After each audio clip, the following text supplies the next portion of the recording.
Hi, everybody. Welcome to Tea Time Tuesday. I know it's been um, a minute. No, actually, I was on here last week, wasn't I? I don't remember if I was here or if I was outside. If you've been here with me for a while, usually I'll be either in the kitchen.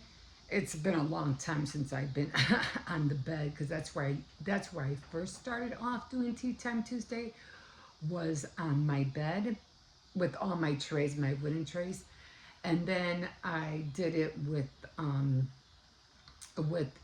right there where my TV is at, so I would have like books around me, and then I moved it into the kitchen. Then I moved it outside. But since the weather is already starting to get a little bit, not chilly, but a little bit, like cooler, I really don't want to drink iced tea outside anymore. So it's going to take me a minute to start, taking everything outside again. So, but I'm working on it. I'm working on it. But so usually what I do here, again, if this is your first time hopping on, I do keep an update on a book that I am currently reading.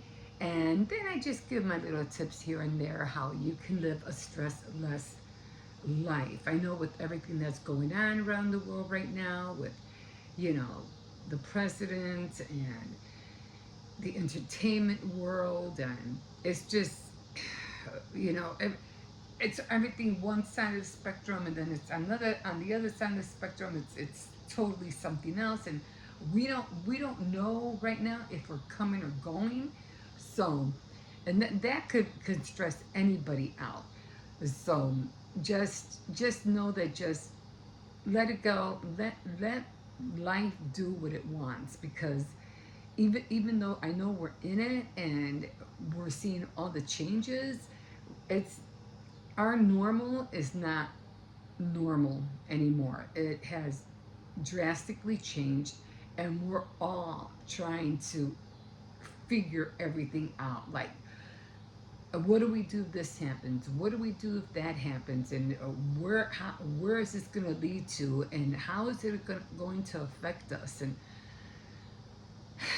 it can weigh down anybody, especially if if you have a family, especially if you're just meeting someone and you don't know whether you know you should take the relationship to the next level. I mean, it's really crazy right now. Like, we just don't know. Like I said, how it was back then in the 19, 70s, in the 1940s. That's gone. Like, that is gone. And now with everything with AI and GPT and all that, you're better off having a best friend on GPT than you do in actual life. It's like scary, But we need to not be able to not go out, and socialize and have friends outside from the house, because it's not the same as having an actual person to talk to, and not a machine or something that's not even real. Do you know what I mean? We get away with that with what do you call it, on our channels, because you have people that you interact with, and people that who respond to you, even though you never really met them in person. You just know that they're there, and they're always um, they have an ear and they'll listen to you. But it's not like you're really interacting with them or visiting with each other or anything like that. You just know that they're there. You know what I mean? But with all this other electronic stuff, you don't know whether it's real or not. If it's just, like I said, it's just totally different. And for us to try not to get out and socialize, or be a part of a community where you can go and do something with somebody, it's a lot more different than what we're doing right here, right now. We're sitting here, we're talking, yeah, but we don't really have that human right there at sitting across you connection, which I totally kind of like miss, because it's like people are not really having friends anymore. Like, they're everything they do on their channel is their friend. So And if they are friends, you have to really be careful, that they don't, you know, like throw you under the bus or pretend that they are friends and they try to get you into something that's not real. And it's a mess out there. I know it's a mess out there. But anyway, sometimes we just gotta just let life be life and just learn as much as you can, deal with as much as you can, and just let life work itself out, because at the end of the day, the only thing you want to do is just do your work, you know, be creative, do something that's going to help you. At the end of the day, just rest, take every day and figure, just, okay, what did I get out of living today? what good thing happened today? The best thing I do and I try to do, keep a journal. Write out things at the end of the day. Okay, this happened today. I mean, you don't have to do it every day, but you could do it like one time out of the week, but try to keep it going. I have my journal, and I haven't been active on it as I should, because I'm like, well, everything's going good, everything's fine, I really don't have to. But when I start feeling down and I start feeling like things are not going my way, then that's when I break out with my pen and I start writing down my feelings in my journal. And it does help. It does help me release, my stress, and yeah, look, and I just look at things differently. The other day I was watching, because I don't really. Let me pour myself a cup of tea, because that's what we're here for. We're here to have a cup of tea together. So I am having chamomile tea right now, and I did bring my ball this time because it doesn't have a, what do you call it? Doesn't have a string, and I'm just gonna let it steep here for a little bit. Okay, I'm just gonna let it sit there for a minute. But I was watching, and this is what I usually do on the weekends, especially on Saturdays or Sundays. It all depends. Saturdays, I kind of take that day to look for inspirations. I try not to do anything on Saturdays. I take that time for me. And then on Sundays, I literally don't do anything at all. But I do, again, like if I'll go on some of my machines, or maybe I'll do some, diamond painting, or I'll do knitting, or I'll start looking at craft stuff and see what I got. I'll go and take inventory, see what I have in the back, and I'll start looking at that. Okay, what can I create, with this week or upcoming Monday, because I know I have to get to work from 9 to 3 during the week. And now, especially with the kids at school, I don't have to really worry about them, because I have the whole time of the day to myself, and they all go to school full time. So, and on Sundays, I literally don't do anything. I don't. Because on Sundays, I like to take the time just to watch either documentaries or anything that would inspire me to see, things in a different light. And this weekend, I did. And I was really surprised of what I ended up creating Monday, because Sunday I was watching. It was a miniature challenge. It was a house. They're making all these different kind of bedrooms, kitchen, dining room, and all that. And I was watching the whole, the first episode, second episode. They count down, and somebody has to say goodbye eventually, someone has to go. And there was this one person who was making something for a kitchen or something of that sort, and he ended up making a broom. And when I saw him make that broom and how simple it was, although I don't have a little cutting machine to make, to cut wood, which I think I'm going to invest in. As a matter of fact, it's like a little bit. It's almost like the big ones, you saw wood, but this is a little tiny one, and it's for miniature stuff.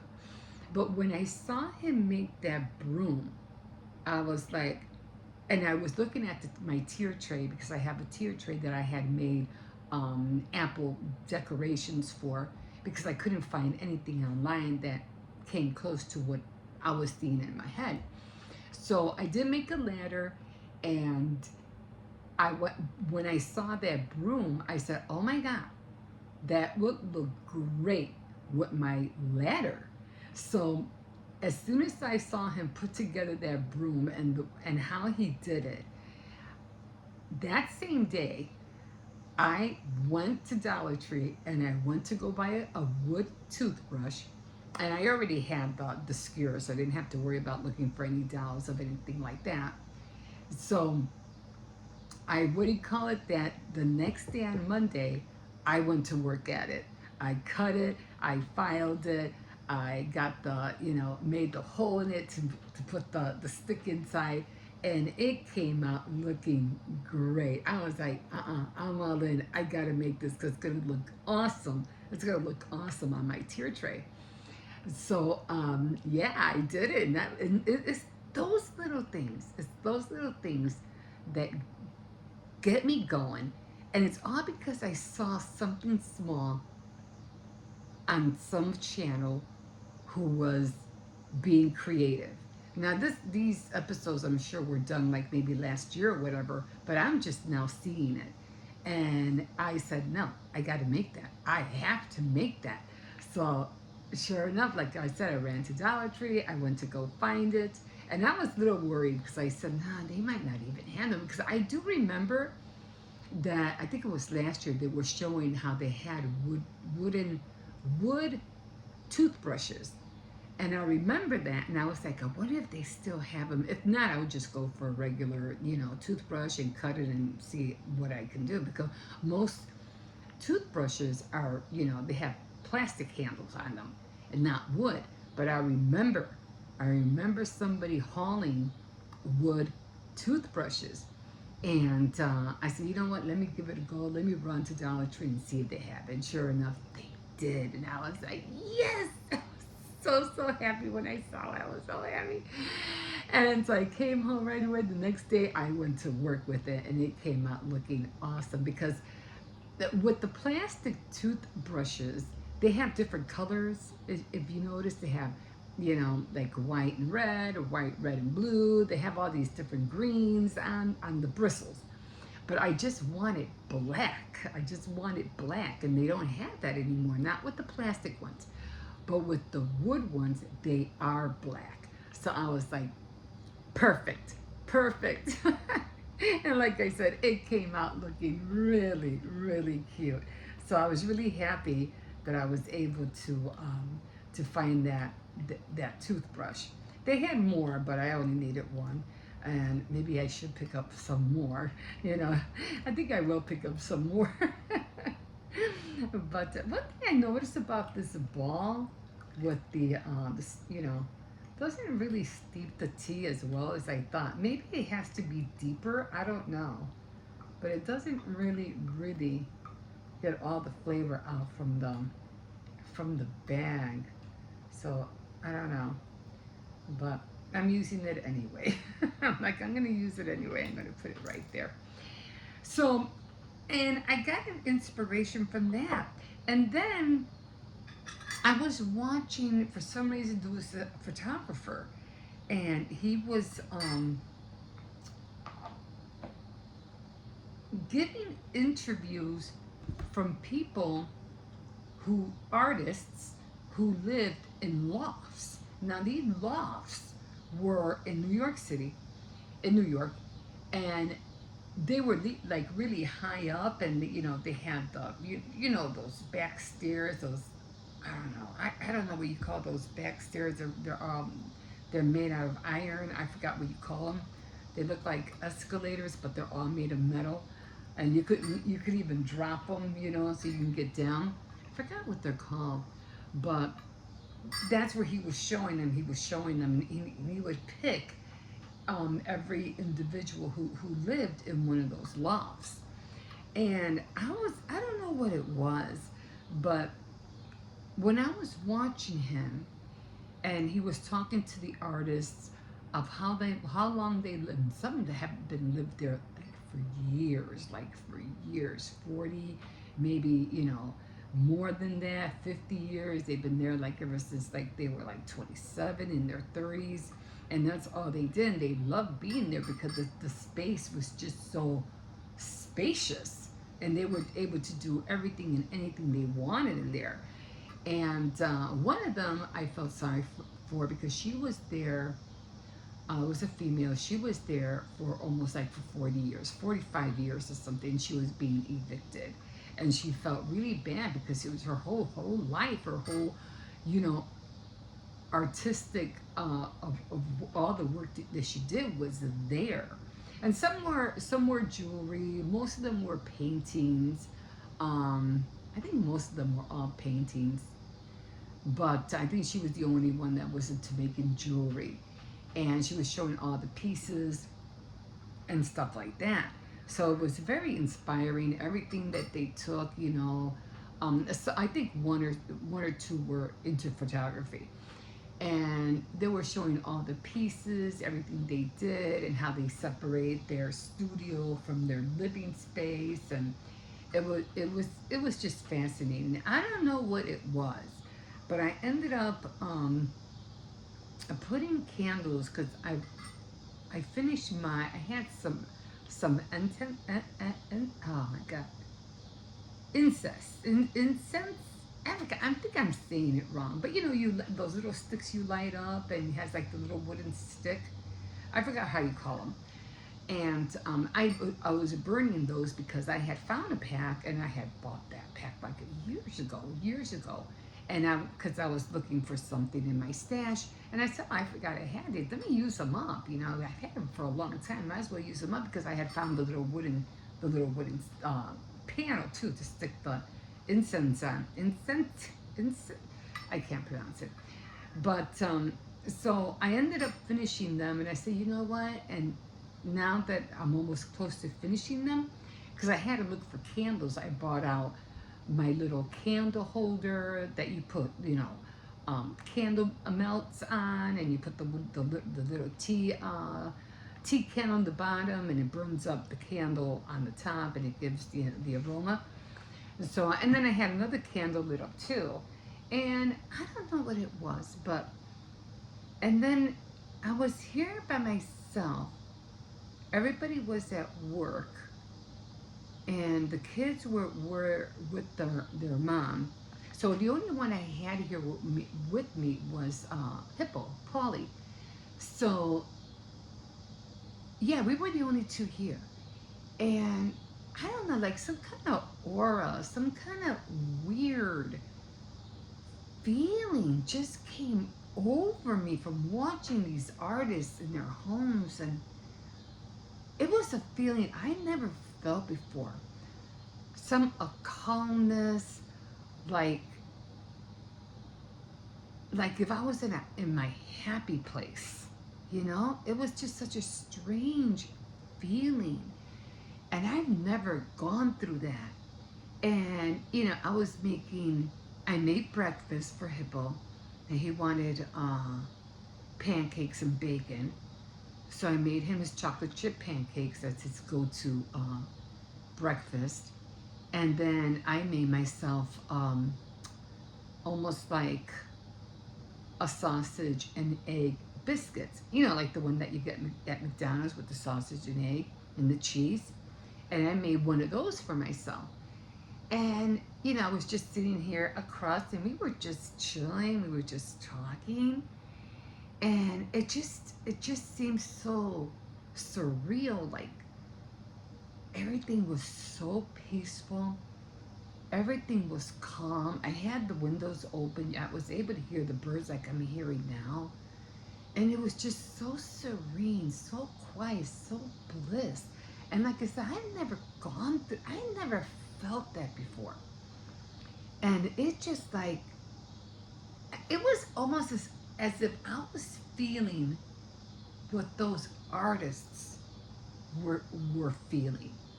That calmness, that stillness, not being rushed, not being have not worrying about anything. All they were worrying about is being creative and getting into their new next project, you know. And that's what I like. That's and you wouldn't get that kind of feeling if you're like rush, rush, rush, hurry, hurry, hurry, do this, do that. Cause you wouldn't be able to take the time just to sit down and watch somebody else's life, especially an artist's life, of what they go through. Because everything's rush, rush, do this, print that, make that, sell this, go to the. Yeah, but all they're doing is talking about everything they have gone through in their life from the beginning when they start developing their idea of being artistic to 40 years down the road. And this is, how it came about, you know. And just listening to them and watching them and seeing all the things that they had created throughout the years, it was very illuminating for me. And I can't wait to watch more of them but I'm not going to watch them now because I'm going to wait until the weekend to watch more of his episodes. But they were very, very interesting, and it just kept me so calm. And like I said, because of everything that's going on right now, we don't know whether we're coming or going, you know. But that really just settled me down. I just enjoyed a peaceful breakfast with my grandson, and I loved every second of it. Every second of it. I almost like didn't want it to end. Like I was ready to say, why don't we go and take a walk around the park or something? I just didn't want it to end, but like all things, it did. But that was, and like I said, you usually don't go through things if you're rushing all the time. You don't go and get those feelings. And that to me was just I don't know, an eye-opening experience of a day for me. And that was Sunday. That was Sunday. Let me take a sip of this real quick.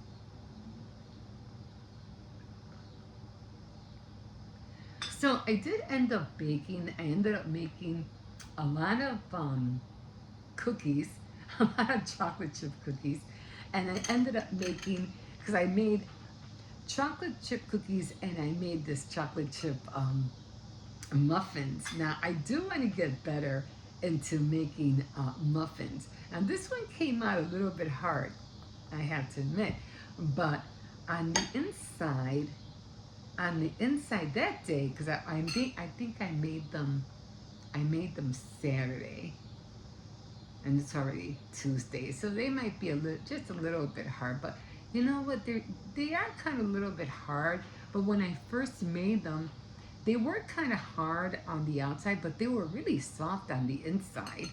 You know, but I was like, I couldn't understand why they came out so hard. You know, on the outside and not moist on the inside like I did when I made my blueberry muffins. But then I remembered that the blueberries had a lot of liquid, and that was probably why they came out really, really moist. Like, I don't know.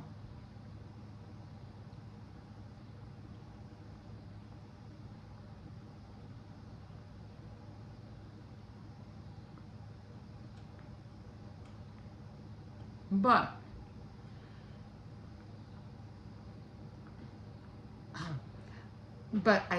that's my thigh.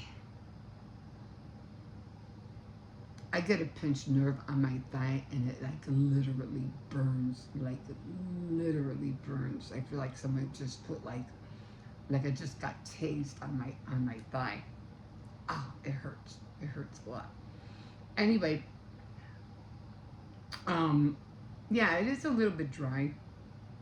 But when I used the same recipe to make the with the blueberry muffins. So I did the same. Oh my god, it's hurting me.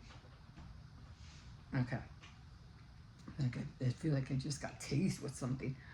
But I mean, they're still okay. I could put butter on here, and it'll probably be a little bit better. But it came out more dry, and I go, well, yeah, because the blueberries had a lot more liquid. So I started searching again on Sunday because I was watching, why? Oh, I was watching other people making, because they were talking about, selling cookies as a business.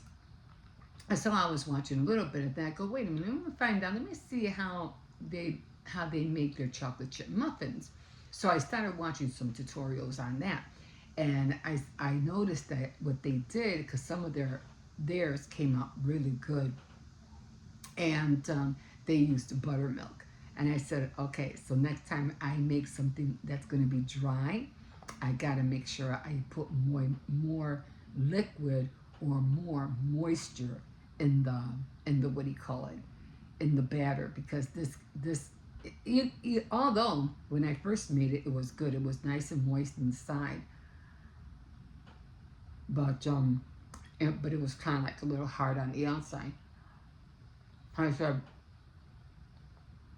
I got it by next time I make something that doesn't have a lot of water or moisture, I'm getting the what do you call it, the buttermilk, and I'm gonna give it a go with that because I have still have a lot of blueberries. I have a lot of strawberry frozen, and I want to use them up. And so hopefully this week or sometime during the week, I am gonna make some more blueberry muffins. I don't think I need the buttermilk. I might not even need it for the what do you call it, for the strawberries, but definitely for the chocolate chip. Definitely. If I make more, I was telling my granddaughter, I'll alternate like chocolate chip blueberry, chocolate chip strawberry. You know, but I'll save this for later. Oh, that really did hurt. Oh my God. I don't know what that was, but that really did hurt. So still working on trying to make muffins. I have this one big tray to make mini muffins. And I think it's like 40. I think it's like 40 muffins, but they're mini ones. And I really want to learn how to make, those as well. Just so I can put them in a bag and just be like, you want a quick bite and just have a fast muffin, a quick little fast muffin to eat, for breakfast. So definitely have to work on that. Anyway, let's get to the juicy part of this whole Tea Time Tuesday, and it's the book. Now I am reading. Um, it's called. It's by Mary Kay Andrews, The High Tide Club, and I got this from Dollar Tree for $1.25. Okay. Now, if you go back, if you been watching me, you'll know what the book is about. But it's about this one the person who owns an estate, and she's trying to give her inheritance to the girls that she grew up with in 1942. Anyway, I'm just gonna jump right into it. Um, but it's kind of like slow going. I'm like, oh come on, already, like I need to know what's going on with this guy, with Russell Strickland. He's the one person that in the beginning they were talking about how he ended up, dead. And we still haven't found out how he died, who killed him. But there has to be, to me, three people. Either Josephine killed him, Verena. I don't think Millie did. She was supposed to be the bride of Russell Strickland before he, you know, he was abusive, and the only reason, her mom, or the only reason she was going to marry him was because at that time he was the one that had, all the money to take care of Millie's family because they were almost like down and out. So her mom was like, you have to marry him because otherwise we're going to be penniless. So she was marrying him not so much for love, but because of the money issue. And so all these girls, Lizzie,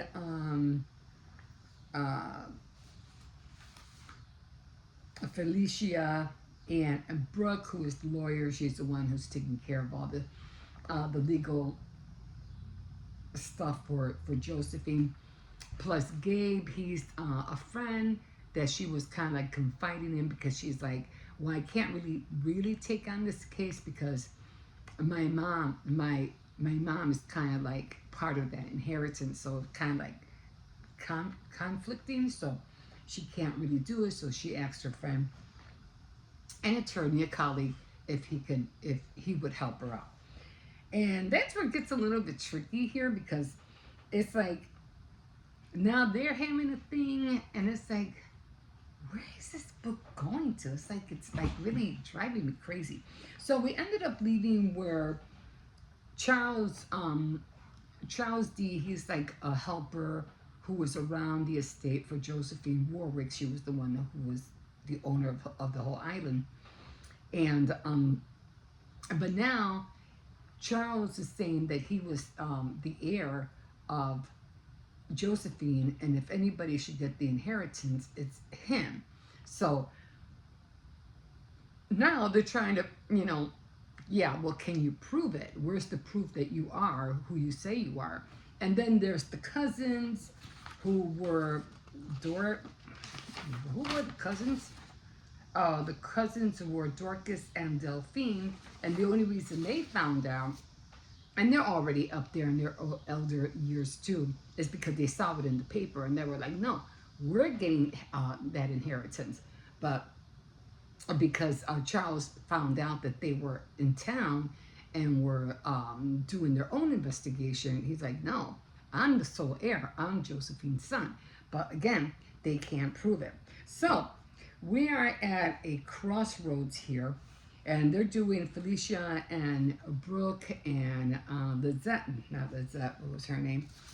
Um, Felicia, they're all trying to figure out who, CD Charles, who he is, and if he really is who he claims to be. So ended up having that who do you call it? Gabe ended up kind of like falling for Brooke, and she has her like kind of like ex boyfriend, the father of Henry, because she has a little boy who is like 4 years old, and he's coming back into her life, but she still hadn't told him that he had a son because when he left, he kind of left to pursue his career, and she didn't want to stop him. And then Marie, who was her mother, and Millie was the mother of Marie. So it's like Brooke's grandmother was Millie. And so Marie was telling, well, you need to let him know that he has a son. And she's like, yeah, I want to tell him, but I don't want to tell him. And she's like, well, he should figure it out by now. He's 3 years old, or 3.5. It's been 3.5 years. That's how long we've been separating. I mean, it should come to his head that, yeah, he has a son. And say, nah. Even the girl, when they met, one of his colleagues, when they came and they met, um, it just seems like she kind of like noticed right away. She saw the resemblance in Henry and her boyfriend's face. If she was able to tell, why can't you see yourself in your own son's eyes? But anyway, so we get to the point where, well, I'm just going to read. I was kind of surprised to hear from you this morning, Lizzie said, as the two other women scooted in close to her in the front seat of the truck. After you told me yesterday that CD seems to be missing in action, it made me a little nervous. I mean, right now, he's Josephine's heir apparent, Brooke said. So it's like, for some reason, all of a sudden, they don't know where he's at. So whether he's out trying to look for info or trying to find some more information to prove that he is the heir, we don't know. Maybe now that he's been named administrator, he can speed things up. And this was, I think, Gabe.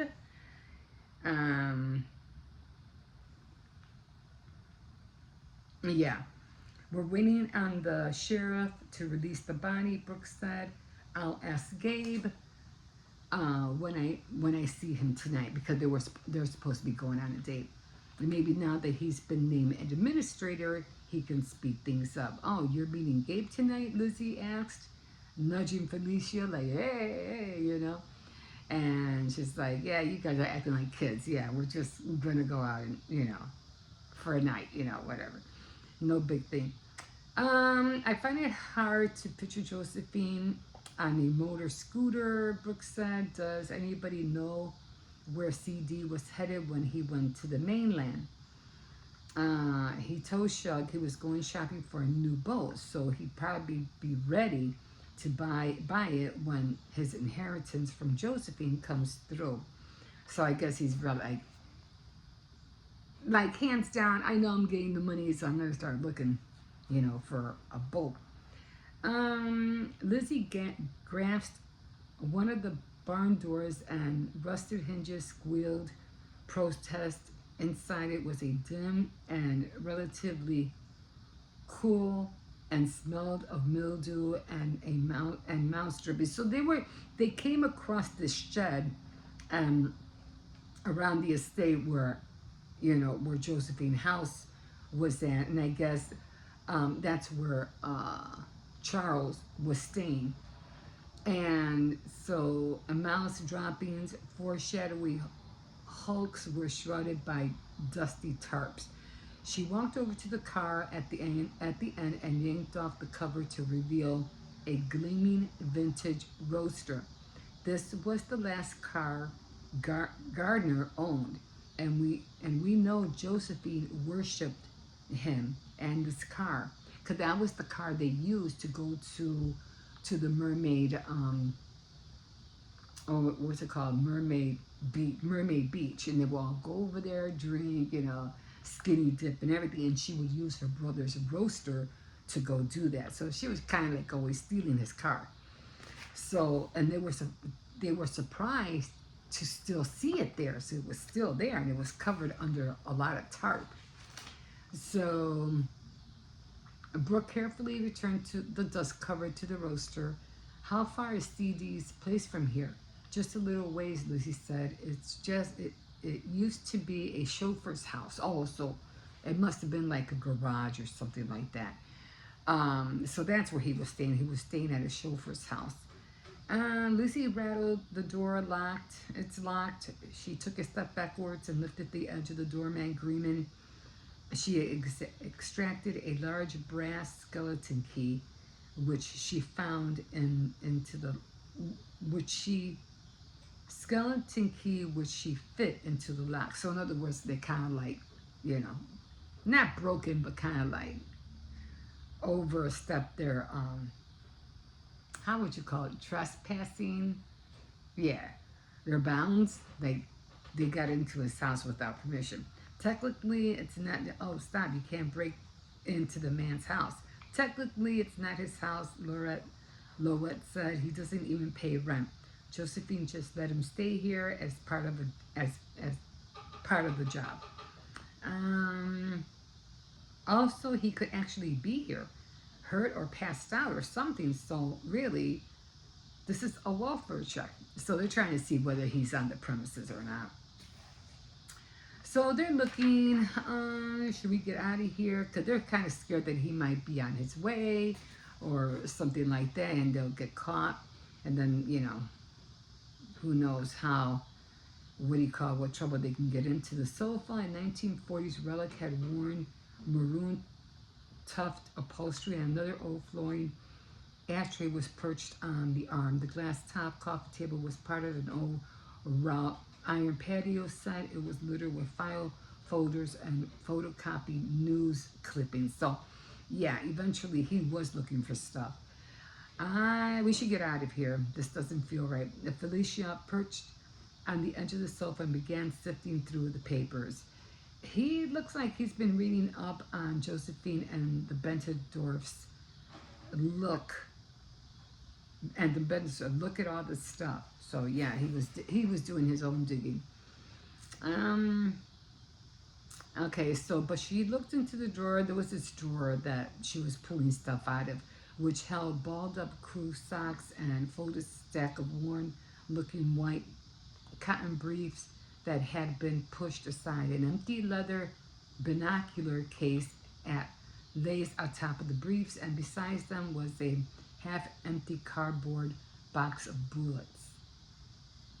she felt queasy. Hey, y'all, she called. Yeah, she's like, we better get out of here. I think we should leave, Brooke said, slamming the dresser drawer closed. As soon as I get back to St. Anne's, I'm calling Gabe. Something weird is going on here. So you kind of figure he had binoculars, and apparently they found bullets. Now, does the gun, was that the gun that killed, Russell? And the binoculars, did he see something? Did he see, you know, Verena get raped by Russell? Did he also see Russell abuse Millie with those binoculars? We don't know. We don't know. And then we come across the next thing that, who do you call it? Brooke is getting ready for her date. And then she brings over, she hurries back to the house and she's like waiting for the babysitter.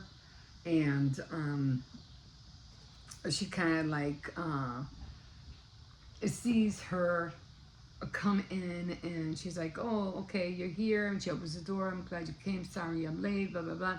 And she sees, Farah with her ex-boyfriend Jackson. And she's like, what is he doing here? You're supposed to be babysitting and you're bringing him here? I'm like, no, we can't. No, you're not supposed to be here. You're supposed to be babysitting. I don't want him here. She said, no, it's going to be okay. Don't worry. It's not like that. As soon as, we're just going to eat some pizza and then he's going to be on his way. And she's like, she was kind of like, didn't like the feel of it. She goes, yeah, well, don't do this again. But I really don't like this idea of him being here. Make sure you call me. I'm going to take off and we're going to go. I'm going to meet Gabe at this one place. And make sure you call me by 11 o'clock. So they get together, they're drinking, having cocktails and everything like that at this one place. And then already Gabe is already upset because she's coming late.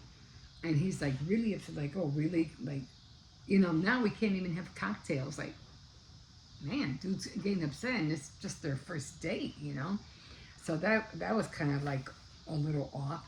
So then she finally gets it, they're enjoying themselves, they're having dinner and stuff like that, but she like already is kind of feeling like uncomfortable, telling him, well, she was supposed to call me, she hasn't called, I'm gonna go to the bathroom, I'm gonna see if I can call her. And he says, don't worry, you say you can trust her, everything should be okay. You know how young people are. And she's like, yeah, but I told her to call me and she should have called me. So then finally, it's my granddaughter, so she finally goes to the bathroom. Farah doesn't pick up, so now she's really worried. And now she's like, you know what? I gotta go. So all of a sudden, who do you call it? She ends up taking off. She goes, I gotta go.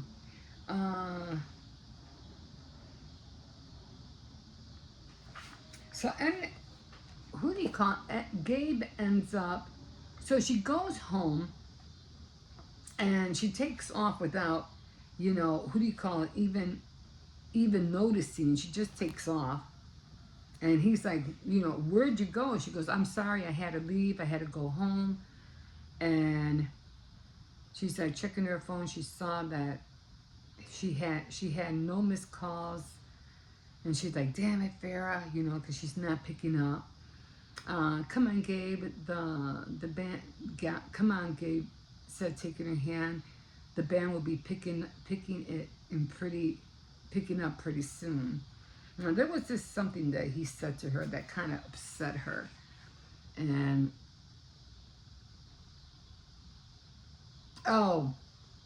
they were finally coming down to the, what do you call it? They finally had left the restaurant and they had some, what do you call it? What are those people called that bring down the cars? I forgot what you call them. Anyway, they drove down the cars and he got mad at one of them because he was driving the car real fast. So, what's wrong with you? This isn't the Indy 500. That's a $175,000 car you just mishandled. So, she's getting, looking at the other side of Gabe, like, what the hell is wrong with you, So then they bring her car, And then she's like, oh, actually, I'm not. Okay, so he answers the phone. Are you lost? I knew. Oh, she had taken off. She was supposed to meet him at his place. So she goes, are you lost? I knew I should have had told you to follow me home. Actually, I'm not coming to your place. I'm sorry, Gabe. But Farah hasn't answered any of her calls, and I'm already sick with worry. I'm heading back to St. Anne's. I'm hoping you'll give me a rain check. There was a deafening silence on the other end of the call. You're kidding, right? Not at all. This isn't like Farah. I'm terrified something could have happened. You understand, don't you? Not really. His voice was cold. You said yourself the girl was very responsible. It seems to me that it looks like looking you're looking for an excuse to pull another disappearing act. His words felt like a slap in her face. I see. Well, thanks for the lovely evening. She disconnected the phone, her cheeks burning with anger and indignation. Like, really? Like, wow. Like, she was really pissed about that. I don't blame her. I'd be mad too. So she ends up going home and she ends up finding, what do you call it? Did I go past this? I wonder, did I pass 58?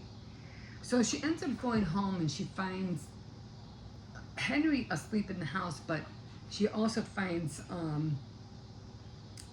Farah with her boyfriend, both passed out and like totally drunk, like totally out of it. And she's like, oh my God, like what is going on here? And so she finally takes Farah, and she wakes Farah up. She's like, what's going on? What happened? Why did you? Oh, I'm sorry, I ruined your evening, and so and so and so. And then she's taking Farah to the bathroom, and she's throwing up. She goes, I'm so sorry. I don't want to fire you. My son adores you. I adore you.